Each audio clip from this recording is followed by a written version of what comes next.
Hey guys, welcome back to another Just Meta content creation tutorial. Today we're going to be showing you how to make hashtags for your LinkedIn posts.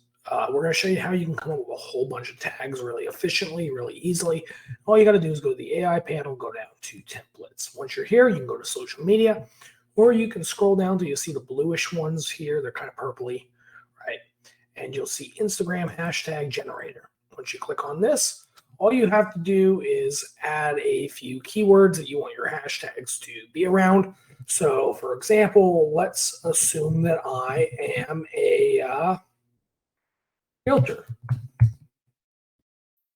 Right? I can have a degree of creativity, select my tone of voice, right?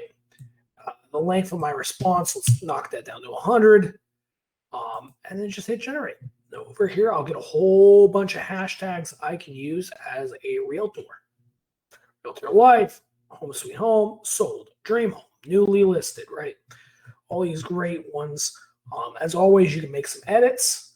And then up here, you can click to download, or you can click over here to save the document so it comes up under documents under your account. So guys, this was another Just Meta tutorial on how to generate hashtags. We'll hope you join us in the next tutorial.